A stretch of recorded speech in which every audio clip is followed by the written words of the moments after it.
Esse é a Tela Pia, pitacos das telas na sua vida por duas fãs de cultura pop. Em vez de terapia, tem cinema, TV e streaming.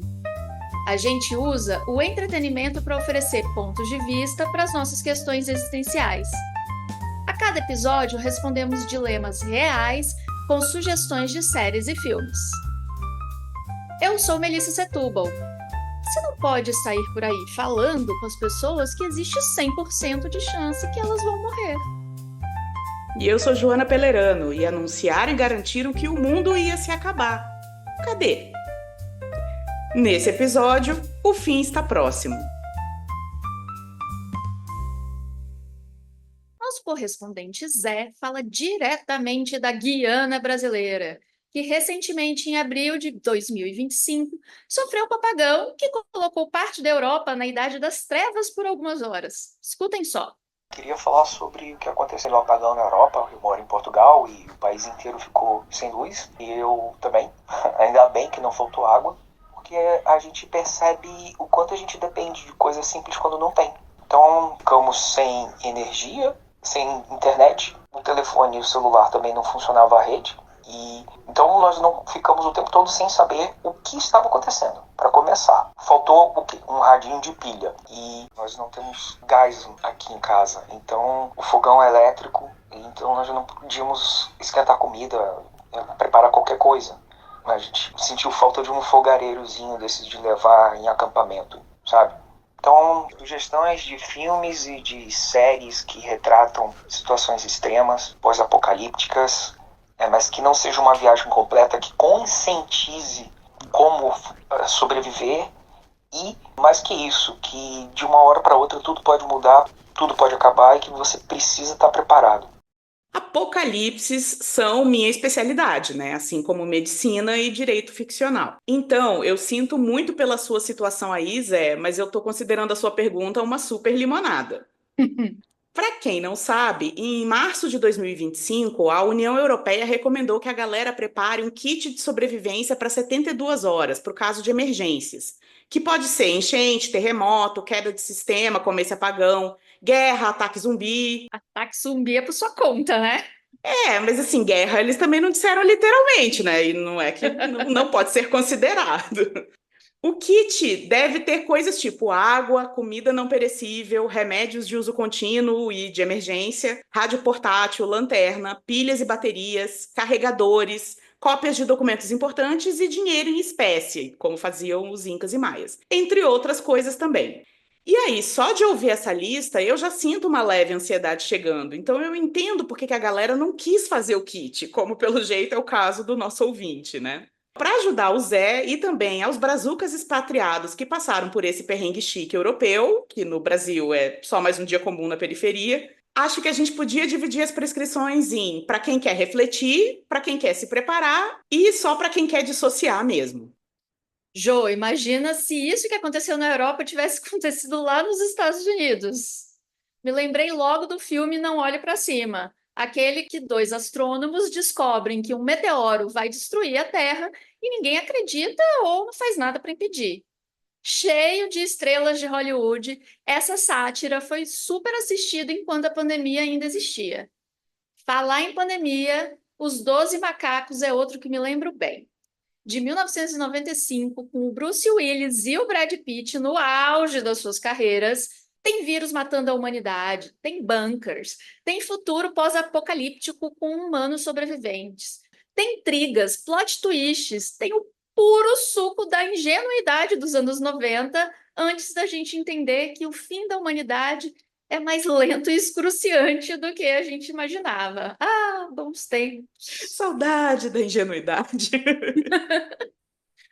Agora, um filme de fim do mundo que acabou comigo e nunca mais me recuperei foi Melancolia. Até hoje eu tenho a cena de eu saindo do cinema, tentando voltar a respirar, depois do Lars von Trier me traumatizar mais uma vez. Mas não aprende, né? Já sabia onde estava se enfiando assistindo a mais um filme desse cara, que é o sádico de Plantão Total, mas vai lá ver de novo. O que que a gente faz? Pelo cinema.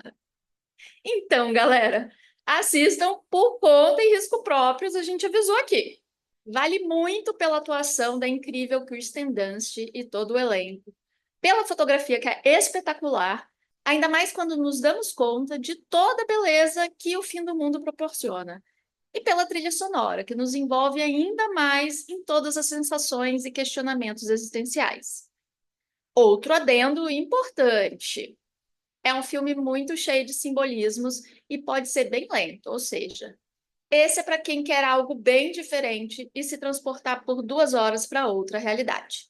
Realidade é essa que eu não indico. Pra mim, Lars von Trier é contra-indicação eterna. Então, Indicação da Melissa contra indicação de Joana. exato, repetindo o que ela mesma disse, assiste por sua conta e risco, depois não vem reclamar, não. Bom, a ideia do apocalipse tecnológico foi bem aproveitada, de maneiras diferentes, no filme O Mundo Depois de Nós, de 2023, e na série Mr. Robot, de 2015. E os dois são ótimos, mas não são minha recomendação real oficial. Ficam aí de bônus. Isso porque, pelo timing, eu preciso citar a série O Eternauta, estrelada pelo namoradinho da Argentina, Ricardo Darín, porque ela estreou 5 minutos depois do apagão europeu. Caramba! Foi o melhor timing de estreia que eu já vi. O primeiro episódio da série é um primor para mostrar a minha versão pessoal de Pesadelo Apocalíptico, que é justamente você ver tudo mudar de uma hora para outra. A eletricidade cai, tanto para a iluminação quanto para todos os equipamentos eletrônicos, inclusive carros. Começa a esfriar e nevar em pleno verão portenho. E esse não é o único problema dessa neve. Não vou entrar em detalhes por spoiler. Tem uma vibe bem parecida com Estação 11, só que nessa minissérie dramática de 2021, o problema é uma gripe que mata 90% da população. Já no Eternauta, o evento apocalíptico que muda o mundo como conhecemos gira em torno dessa falta de informação e a necessidade de uma tecnologia que independe da eletricidade, bem como o nosso ouvinte comentou. As duas vão para caminhos muito diferentes, vale avisar, mas as duas são bem legais, vale assistir. Outra sugestão que eu adoro é o filme Perfect Sense, de 2011, que no Brasil ganhou o nome de Sentidos do Amor, o que faz parecer uma comédia romântica de quinta categoria, e eu acho que é por isso que esse filme não é mais popular por aqui. Até tem um romance bem importante na trama entre a Eva Green, interpretando uma epidemiologista, e o Ian McGregor, como um chefe de cozinha. Mas vou contar o enredo e tenham em mente que a primeira vez em que eu assisti esse filme foi no início da pandemia da Covid-19. 2 pontos. Uma doença misteriosa ataca as pessoas e elas perdem o olfato, do nada, todas ao mesmo tempo. Ser humano, esse bicho resiliente, continua vivendo a vida, fazendo as adaptações necessárias. E aí, porque temos o chefe de cozinha e seu restaurante como cenário frequente, isso mostra as adaptações que ele vai fazendo para que as pessoas continuem aproveitando comida boa com base no paladar apenas, mas sem a ajuda do olfato, o que faz com que elas só percebam os gostos básicos: salgado, doce, ácido, amargo e umami. Mas aí as pessoas perdem o paladar e ninguém pode fazer nada. Não dá nem tempo de investigar uma cura. A galera vai só aceitando o que vem por aí. E, obviamente, vem bem mais coisa por aí.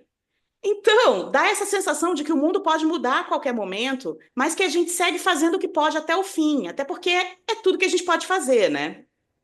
Uau, eu não consigo imaginar a sensação de assistir este filme durante a pandemia, com olfatos perdidos. Pois é, bem assustador. Mas é um filmão, vale a pena. E aí, vamos para sugestão para assistir? No Sugestão para Assistir de hoje, eu quero dar um passatempo para o Zé e demais ouvintes que estão com a pulguinha do apocalipse atrás da orelha. E recomendar uma série de comédia que se passa num período de 30 dias entre a descoberta e a colisão de um meteoro que vai destruir toda a vida no planeta Terra, com exceção dos micróbios. Essa série chama Me, You and the Apocalypse, é de 2015, tem uma única temporada ótima e um humor ótimo entregue por um elenco idem. Tem Jenna Fischer, de The Office, como uma presidiária inocente em fuga, Rob Lowe, queridinho dos anos 80, como um padre que precisa desprovar a vinda do Messias, entre outros enredos paralelos que terminam num bunker muito improvável. Sob um véu de absurdo, tem discussões sobre amor, política, religião e outras crenças. Uma delicinha, vale a pena. Joanita do céu, claro que a gente tem que falar do Guia do Mochileiro das Galáxias. Melhor coisa, obrigatório. Pensa bem, um homem normal vivendo um péssimo dia. Fica sabendo que a sua casa vai ser demolida. E ainda por cima descobre que seu melhor amigo é um extraterrestre. E ainda por cima descobre que a Terra será destruída para construir uma rodovia hiperespacial. Bom, o planeta vai acabar mesmo, então que tal pegar carona em uma nave espacial que está de passagem? Dar uma voltinha assim no universo seguindo o Guia do Mochileiro das Galáxias. Esse filme, baseado num livro homônimo, é um primor clássico cult que todo mundo tem que assistir, entusiasta do fim do mundo ou não. Esse foi mais um episódio de Telapia. As sugestões desse episódio foram os filmes O Mundo Depois de Nós, Não Olhe Para Cima, Sentidos do Amor, Os 12 Macacos, Melancolia, Guia do Mochileiro das Galáxias e as séries Mr. Robot, O Eternauta, Estação 11, Me, You and the Apocalypse. Mande sua pergunta anônima por aqui ou em @sessão de Telapia no Instagram, que a gente responde num próximo episódio, sugerindo algo para você assistir, se divertir e, quem sabe, ganhar outras perspectivas. Até a próxima! Tchau e obrigada pelos peixes.